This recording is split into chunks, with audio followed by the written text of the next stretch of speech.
இந்த நேரத்தில் தமிழக முதல்வர் அவர்களை கேட்டுக்கொள்கின்றேன்.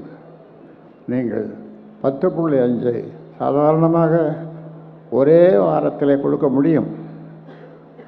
இருக்கின்ற தரவுகளை வைத்துக்கொண்டு நீங்கள் கொடுக்க முடியும். ஆனாலும் இது செய்ய மறுக்கின்றீர்கள். இது இன்னொன்று சாதிவாரி கணக்கெடுப்பு. அது மத்திய அரசு தான் எடுக்கும் என்று சொல்லிக்கொண்டு தட்டி கழிக்கின்றீர்கள். நான் இந்த நேரத்தில் சொல்லுகின்றேன், உங்களாலே முடியும். பல மாநிலங்கள் அதை செய்திருக்கிறார்கள். நீங்கள் உங்களால் முடிவதை மத்திய அரசிடம் ஏன் விடுகிறீர்கள்? அதனால் அதையும் இந்த நேரத்தில் சொல்ல கடமைப்பட்டிருக்கின்றேன். அதற்காக போராடாமல் நாங்கள் விடமாட்டோம், விடப்போவதுமில்லை. ஏனென்றால் இந்த மக்கள், தமிழ்நாட்டு மக்கள் எதிர்பார்த்து கொண்டிருக்கிறார்கள்.